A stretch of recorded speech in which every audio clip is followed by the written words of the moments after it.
What's going on, everyone? Welcome to the 10th episode of the Niche Notable podcast with Nick and 40. I'm very excited to announce that we have very special guest, James Nicholas. This is somebody that I've wanted to have on since I started the pod. Just a little background on him. He is a professional golfer on the Korn Ferry and DP World Tour. He was formerly a golfer and a football player at Yale, and he played at Yale where he was a two-time Ivy League Player of the Year, and then he was also a safety on the football team as a freshman. On top of this, he's a golf content creator and has over 116,000 followers on Instagram. James, welcome to the pod, man. How's it going? Thanks, Nick. Appreciate it. Looking forward to doing this. Oh yeah. All right. So obviously it's a busy week with, the tour and everything. So we really appreciate you taking the time just out of your schedule to hop on the pod. No, yeah, thanks for being so flexible. It's definitely a crazy week. I mean, term weeks are always like that, so looking forward to it. Gotcha. All right. So taking things back, what's your origin story with golf? When did you start playing?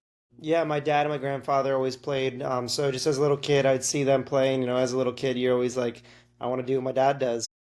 Picked up a club at a young age, and my grandfather would throw some balls in the backyard and just say, "Hey, go whack a few," and I'd just start whacking a few around. But again, I wasn't much of a golfer until actually I got to Yale. I played football and hockey at a high level growing up, and those are my two bigger sports. And golf was just that summer sport to kill some time, as I'm sure a lot of the guys on the football team do. You're between workouts, you go to the course and have a good time. But then I got pretty good once I stopped playing football at Yale.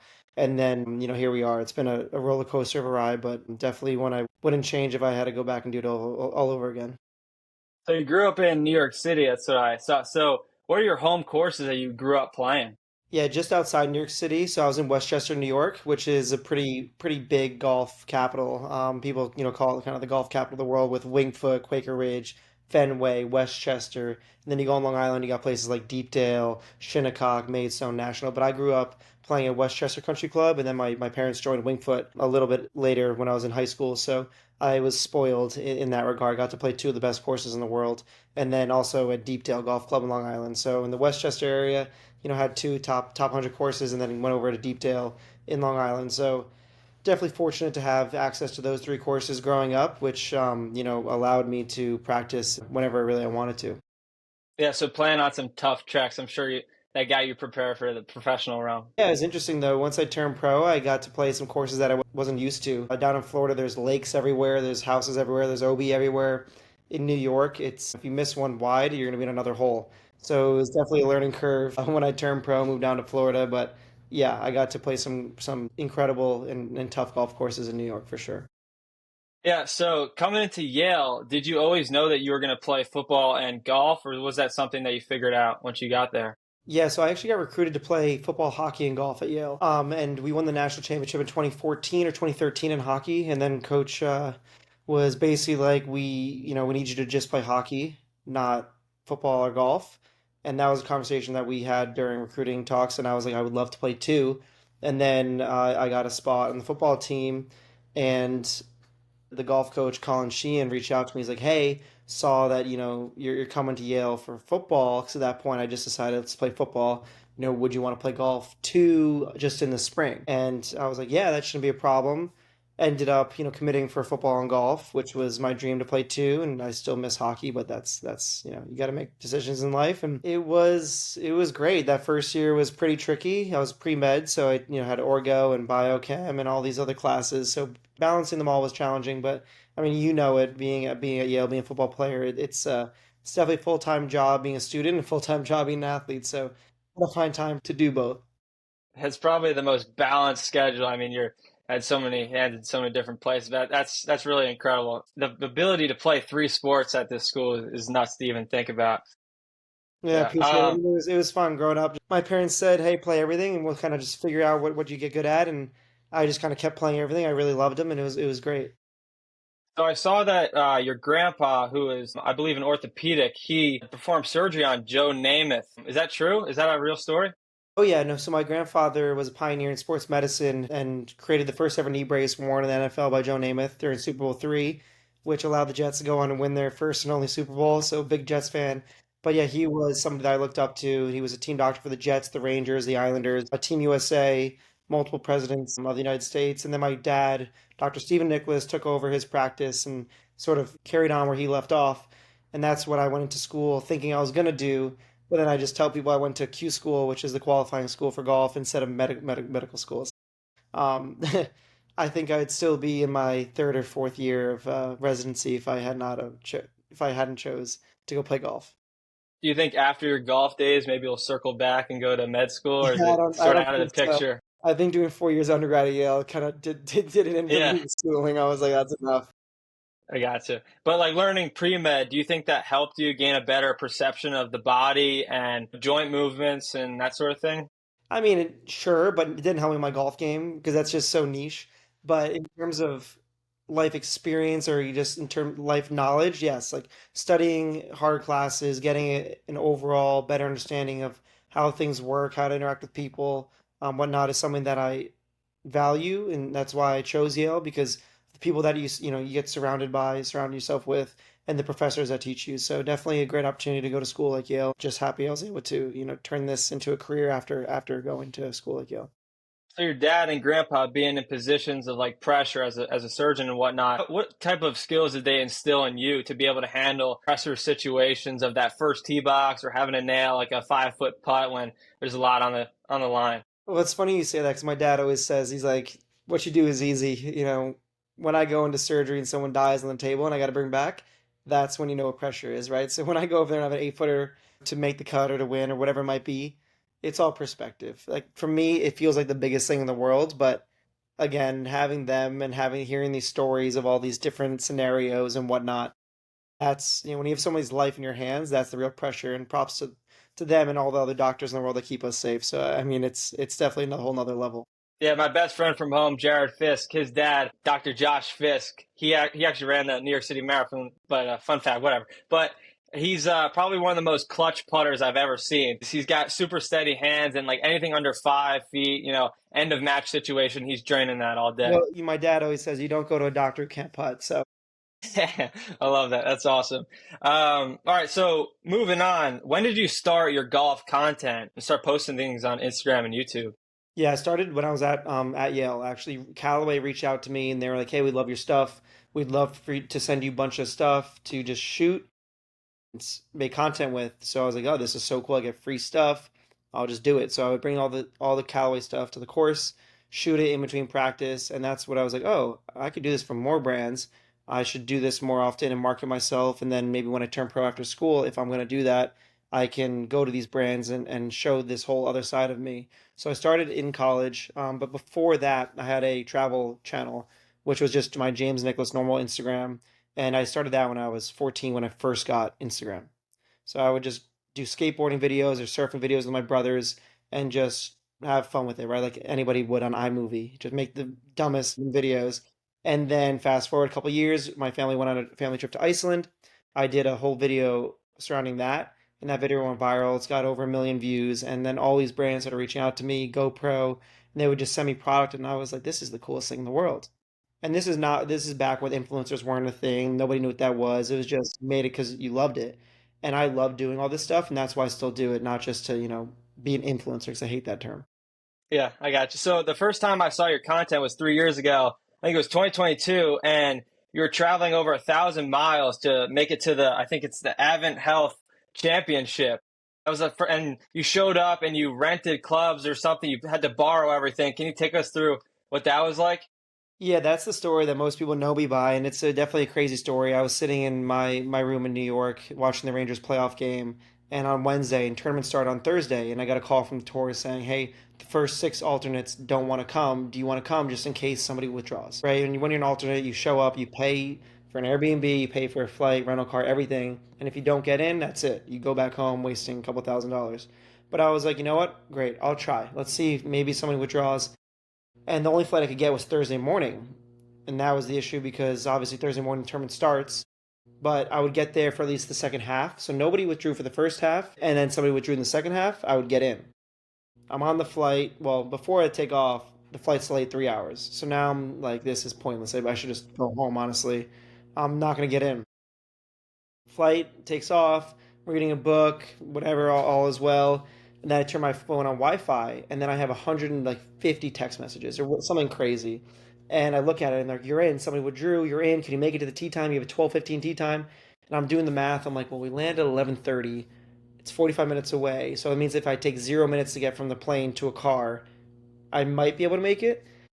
I ended up calling the caddy of the player who withdrew. He said, I'll come pick you up at the airport. And I was like, okay, I can't wait for my clubs.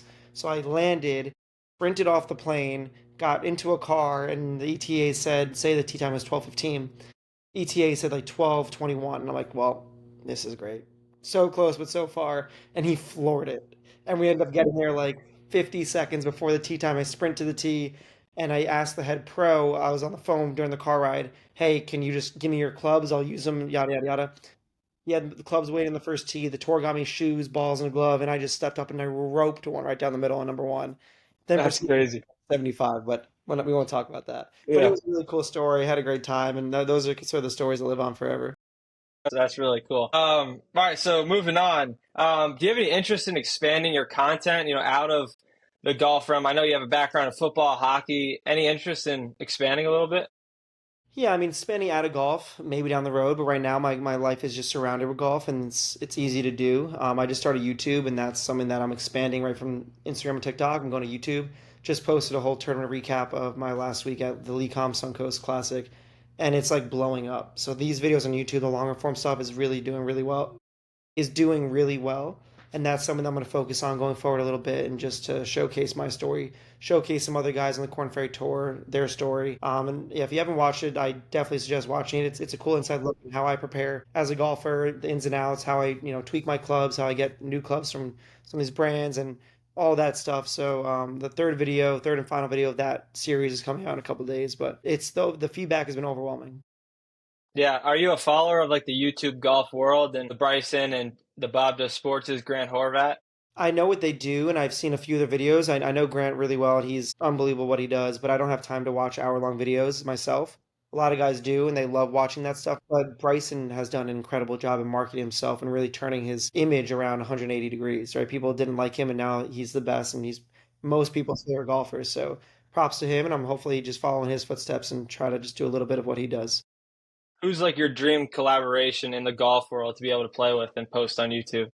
Yeah, I mean, it'd be fun to do something with Bryson right now. I think he's playing. I want to focus on high level golfers, and Bryson is one of the best players in the world. Obviously, you have guys like Rory and those guys, but my goal is to be better than them.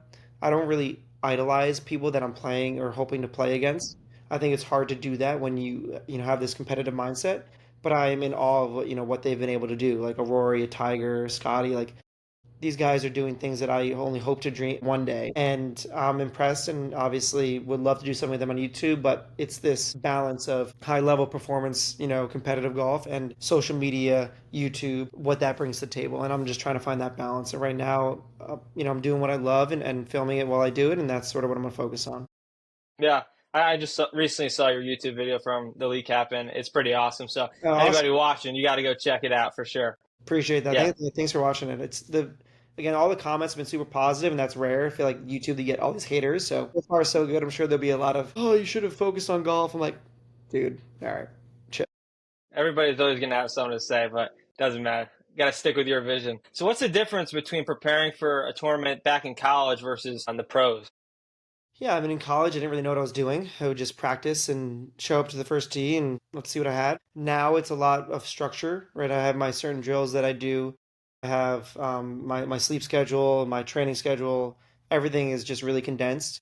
Sometimes in college, you got exams when you're up till 3 a.m. the night before a tournament or a game, and it's honestly it's tough.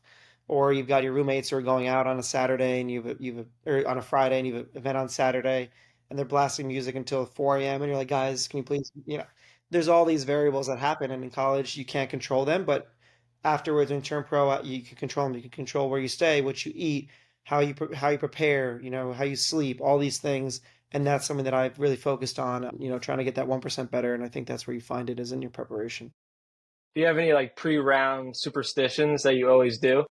I try to stay away from superstitions. When I was a hockey player, I had a lot of superstitions and that they needed to be followed to a T. But now I try not to be superstitious. But then I'll get like if I see like a piece of garbage on the course somewhere, even if it's like 500 yards away, I'll kind of have to go get it. That's Yeah. I like keeping the course clean and I like fixing pitch marks and divots and I feel like if I take care of the course, it'll take care of me, and Of that's course, I say that all the time. Yeah. yeah. Oh, that's awesome. And then what's like your bounce back routine for maybe a bad shot or a bad round? How are you able to flush those moments and move on from them?